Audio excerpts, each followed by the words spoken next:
अच्छा जी, Peter Drucker साहब ने कहा जी 5 एरियाज ऑफ मैनेजमेंट रिस्पॉन्सिबिलिटीज़ हैं। कौन सा? उसने कहा जी सबसे पहले है सेटिंग ऑब्जेक्टिव्स।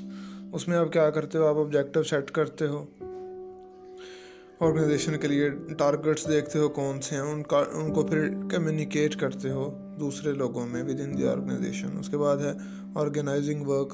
कहता है फिर वर्क को ऑर्गेनाइज करते हो, एक्टिविटीज़ और जॉब्स को डिवाइड करते हो, इंटीग्रेट करते हो जॉब्स को इनटू फॉर्मल ऑर्गेनाइजेशनल स्ट्रक्चर में। सिलेक्ट करते हो आप और अपॉइंट करते हो लोगों को जो उस जॉब्स के लिए अहल हैं। अच्छा, उसके बाद है जी मोटिवेटिंग एंड कम्युनिकेटिंग। उसमें कहते हैं managers need to motivate their employees, they must also communicate with their employees so that they can do their work. कहता है मोटिवेट में आप क्या करते हो कि मैनेजमेंट इफेक्टिव कम्युनिकेट करता है मैनेजमेंट अपने एम्प्लॉयज़ के साथ, ताकि उनका मोटिवेशन लेवल हाई हो सके। फिर आप मेजरिंग करते हो। मेजरिंग कैसे करते हो? कहता है जी आप एक स्टैंडर्ड सेट करते हो, उसके साथ कंपेयर करते हो परफॉर्मेंस को और कम्युनिकेट करते हो फाइंडिंग्स को बोथ टू दी सुपीरियर और दी सबऑर्डिनेट्स। मतलब एक फीडबैक किस्म का आप कह लो। एम्प्लॉय ने काम किया, आपने एक स्टैंडर्ड सेट किया हुआ था, उसके साथ आपने उसके काम को कंपेयर किया। ठीक है जी, काम अगर अच्छा है या बुरा है, आप एक तो उस एम्प्लॉय को दोबारा बताओगे कि आपकी ये गलती है या ये आपने बहुत अच्छा किया, अप्रिशिएट किया उसको, और दूसरे नंबर पे सुपीरियर को भी बताओगे ऊपर। ये मैनेजमेंट की रिस्पॉन्सिबिलिटी है। तीसरे नंबर का था डेवलपिंग पीपल, उनकी स्किल्स को डेवलप करना, ये आपकी रिस्पॉन्सिबिलिटी है। ठीक है जी, with the passage of time जो न्यू डेवलपमेंट्स हो रही हैं उनसे उनको अप टू डेट रखना, ये भी मैनेजमेंट की रिस्पॉन्सिबिलिटी है। और उनको चाहिए कि उनकी इंटेग्रिटी को, मोरल जो एथिक्स हैं वो भी उनको सिखाए, उनकी वर्कशॉप करवाए, ट्रेनिंग वर्कशॉप। ठीक है। अच्छा, पीटर ड्रकर साहब ने ये तो बताया जी 5 एरिया मैनेजमेंट रिस्पॉन्सिबिलिटी। उसके अलावा पीटर ड्रकर साहब ने कहा जी 3 aspects of management responsibilities in business भी हैं, या इनके अलावा 3 अदर एरियाज़ भी हैं। ठीक है जी, वो कौन से हैं? उसने कहा जी पहला नंबर पे है मैनेजिंग द बिजनेस, दूसरा है मैनेजिंग द मैनेजर्स, तीसरा क्या है जी managing workers and their work. कहता है मैनेजिंग बिजनेस को मैनेज कैसे करना है। कहता है जी मैनेजमेंट की रिस्पॉन्सिबिलिटी है कि वो इनोवेशन और मार्केटिंग को देखे, कोई नई टेक्नोलॉजी आई है तो उसको अडॉप्ट करे, मार्केट के नए नए ट्रेंड्स आ रहे हैं उनके अकॉर्डिंगली अपने प्रोडक्ट को पब्लिसिटी करे उसकी। ये रिस्पॉन्सिबिलिटी है मैनेजमेंट की। उसके बाद कहता है जी मैनेजर्स को मैनेज करना भी मैनेजमेंट की रिस्पॉन्सिबिलिटी है, उनको टारगेट्स दे, उनकी परफॉर्मेंस को उसके साथ कंपेयर करे, उनको फर्स्ट थ्योरी था। अच्छा, managing workers and their work. कहता है वर्कर्स को भी मैनेज करे और उनके काम को भी मैनेज करे। कहता है जी वो कैसे? कहता है वो ऐसे ही जैसे हमने पीटर ड्रकर ने ऊपर 5 दी थी सबके लिए, तो वही इसमें मैनेजिंग वर्कर में ऑलमोस्ट वही है कि setting objective, organising work, motivating, communicating, measuring, developing people. इसमें डेवलपिंग देयर पीपल आ जाएगा। ठीक है, ये था पीटर ड्रकर। उसके बाद है जी दूसरी थ्योरी है मॉडर्न मैनेजमेंट की या कंटेम्प्रेरी मैनेजमेंट की। दूसरी थ्योरी है रोजा बेथ मॉस कैंटर। कहता है ये खातून थी, हार्वर्ड प्रोफेसर थी। अच्छा, इन्होंने बताया inefficiency of modern bureaucracy and the requirement for success in modern business environment. कहता है रोजा बेथ मॉस कैंटर ने क्या किया, इस मैडम ने, कहता है इन मैडम ने क्या किया, इन्होंने आर्ग्यूमेंट्स या रीजंस दी कि इनएफिशिएंसी क्यों है और की सक्सेस फैक्टर्स क्या हैं बिजनेस ऑर्गेनाइजेशन में। इन्होंने कहा जी over the time traditional bureaucratic जो ऑर्गेनाइजेशन थी ना वो बहुत स्लो हो गई। कहता है जी लॉन्ग हायरार्किकल चेन की वजह से उनका जो इंफॉर्मेशन सिस्टम का जो फ्लो था इंफॉर्मेशन का और डिसीजन मेकिंग पर जो प्रोसेस था बहुत ज़्यादा स्लो हो गया। लॉन्ग हायरार्किकल चेन सी, ठीक है जी, ज़्यादा से ज़्यादा लोगों के से ऑर्डर लेने पड़ते थे, अप्रूव करवाना पड़ता था, फिर जाके कहीं एक डिसीजन पास होता था। कहता है इसकी वजह से इंफॉर्मेशन का फ्लो भी स्लो था और डिसीजन मेकिंग भी स्लो थी। उसने कहा पेस ऑफ जो चेंज थी या टेक्नोलॉजी की जो चेंज होने की जो एक स्पीड थी वो बहुत ज़्यादा हाई थी एज़ कम्पेयर टू जो चेंज उसमें ऑर्गेनाइजेशन में आ रहा था। ठीक है, जिसकी वजह से old veg become inefficient. Technology इतनी ज़्यादा बदल गई कि जो पुराने तरीके थे वो काम करना छोड़ गए। ठीक है, जब देख लें आप आज के दौर में व्हाट्सएप आ गया, ठीक है, ईमेल आ गई, स्काइप से भी आगे अब क्या क्या चल गया। ठीक है, जो ऑनलाइन क्लासेस हो रही हैं। अब अगर बंदा कोई वर्चुअल कहे जी नहीं मैंने तो फिज़िकल क्लासेस ही कंडक्ट करवानी है, ठीक है, तो फिर वो पीछे रह जाएगा, वो काम नहीं चलेगा उसका। अच्छा, कहता है उसने कहा जी टुडे कॉरपोरेट एलिफेंट्स, उसने कहा जी today's corporates elephants need to learn to dance as speedily as mice if they are to survive in this rapidly changing world। अच्छा, रोजाबेथ मॉस कैंटर ने कहा कि अगर कोई जो लोग हैं वो सक्सेसफुल होना चाहते हैं अपने बिजनेस में, उन्हें चाहिए कि जिस तरह एक माइस जो है वो डांस करता है स्पीडी और अपना चेंज करता रहता है अपनी मूवमेंट को, कहता है इसी तरह अगर ऑर्गेनाइजेशन भी करेंगी तो वो इस आज के इस रैपिडली चेंजिंग इन्वायरमेंट में सर्वाइव कर सकती हैं, अदरवाइज बहुत इम्पॉसिबल हो जाएगा। अच्छा, उसने फिर आगे की सक्सेस फैक्टर्स बताए। कहते 3 सक्सेस फैक्टर्स हैं जिनको फॉलो करते हुए एक बंदा या एक ऑर्गेनाइजेशन कामयाब हो सकती है। पहले नंबर पे है इनोवेशन। इनोवेशन क्या है जी? न्यू प्रोडक्ट्स आप डेवलप करते जाओ, एक ही प्रोडक्ट ना बनाते जाओ, उसमें जिद्दत लेके आओ।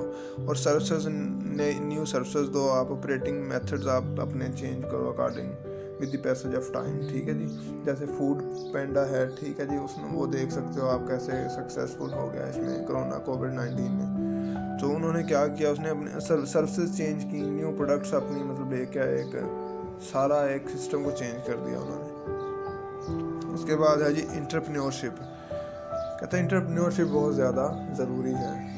वो कैसे? कहते हैं जब रिस्क आप ज़्यादा लोगे तो ज़्यादा प्रॉफिट आएगी, ज़्यादा एम्प्लॉयमेंट अपॉर्चुनिटीज़ जनरेट होंगी और आपकी ऑर्गेनाइजेशन ज़्यादा कहते हैं आउटपुट लेके आएगी। पार्टिसिपेटिव मैनेजमेंट होनी चाहिए, तमाम एम्प्लॉयज़ को इनकरेज करना चाहिए in making decisions about work, जिससे उनका मोरल हाई होगा। कहता है she also in favour of, उसने कहा जी एम्पावरमेंट भी होनी चाहिए इंडिविजुअल वर्कर्स की। उसके अलावा to get best out of the individual work, कहते हैं उसको आप एम्पावर कर दें इंडिविजुअल्स को, ताकि वो जो अपनी स्किल्स हैं वो ब्रुए कार अपनी ताकत को लेके आ सके, जो उसके स्ट्रेंथ्स हैं उनको अपने काम में इन्वॉल्व कर सके। जब आप उसको एम्पावरमेंट देते हो तो फिर वो बंदा अब काम अपने तरीके से करता है, और जब वो अपने तरीके से करता है तो वो वही करता है जो उसको अच्छा आता है, और जो अच्छा काम फिर वो करेगा तो उससे प्रोडक्टिविटी आपकी बढ़ेगी। ये एम्पावरमेंट कहती है कर दो। दूसरे नंबर कहता है फ्लैटर ऑर्गेनाइजेशन स्ट्रक्चर, कहती है बहुत बेहतर है। लॉन्ग हायरार्की से कहती है जी जान छुड़ाओ आप, और फ्लैटर ऑर्गेनाइजेशन स्ट्रक्चर रखो जिसमें मतलब थोड़े से आपके डिपार्टमेंट्स हों या एक मैनेजर्स के लेवल थोड़े हों, उसमें इतना ज़्यादा गड़बड़ ना हो। ठीक है, ये थी जी रोजाबेथ मॉस कैंटर। पहले इसके आर्गूमेंट्स थे, रीजंस थे, बस आप वो रीजंस याद कर लें, और ये की सक्सेस फैक्टर्स हैं 3, ये याद कर लें, बाकी सारा जस्ट रीडिंग है, आप पढ़ लें वैसे उसको। अच्छा, उसके बाद आती है जी मिन्सबर्ग मॉडल। अभी एक मिन्सबर्ग साहब थे, इन्होंने कहा जी, इन्होंने 3 रोल्स बताए और 10 उसके फंक्शंस बताए मैनेजमेंट के। जिस तरह पीटर ड्रकर ने 5 टास्क बताए थे मैनेजमेंट के, और फिर उसके बाद उसने रिस्पॉन्सिबिलिटीज़ बताई। अच्छा, इसमें हेनरी मिन्सबर्ग थे, इन्होंने 3 रोल बताए। रोल्स कौन कौन से थे? Interpersonal, informational and decision making. 3 कहता है जी रोल है मैनेजमेंट के। इंटरपर्सनल में सबसे पहले आता है फिगर हेड, फिर लाइजॉन, फिर लीडर। अच्छा, फिगर हेड कहता है जी वो बंदा फिगर हेड होता है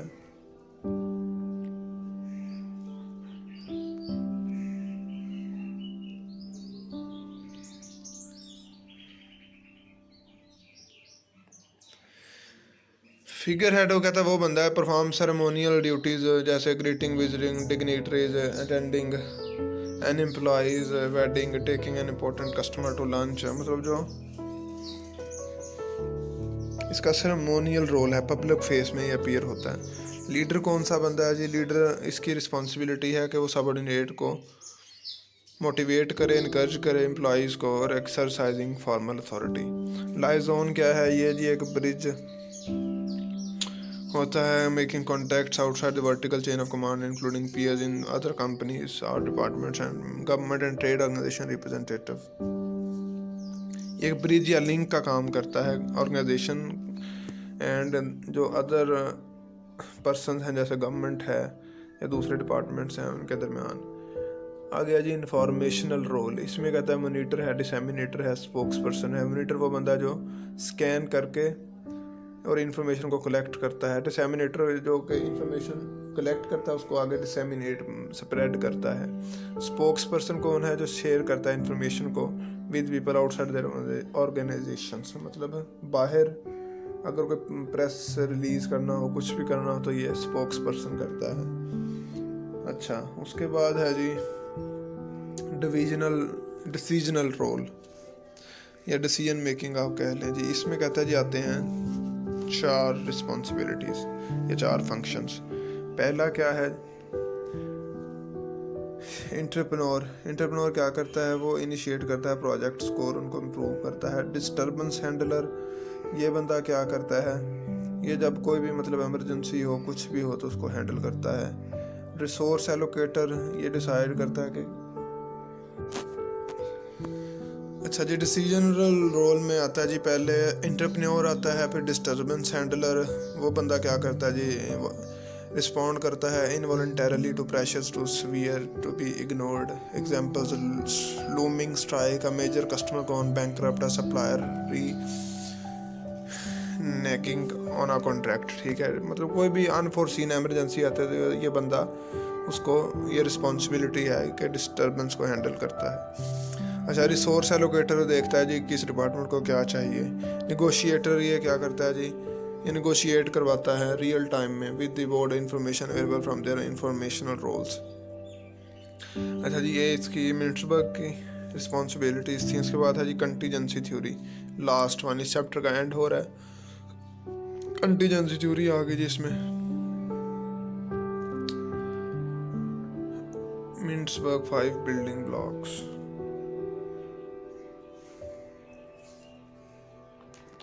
अच्छा, ये तो अगला चैप्टर स्टार्ट हो गया ना यहाँ से।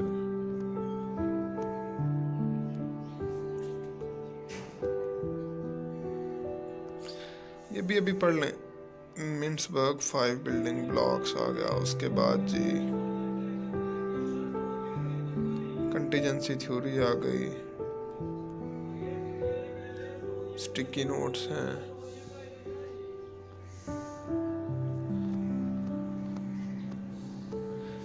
ये मिनट्सबर्ग 5 बिल्डिंग ब्लॉक्स अगर आप कहते हो तो अभी कर लेते हैं या फिर अगले चैप्टर में से कर लेंगे।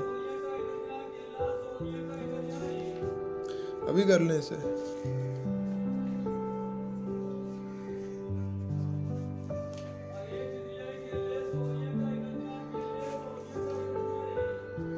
अच्छा जी, पहले ज़रा ये कंटीजेंसी थ्योरी कर लेते हैं। मिनट्सबर्ग के जो 5 बिल्डिंग ब्लॉक्स हैं ना, हम फिर कर लेंगे बाद में।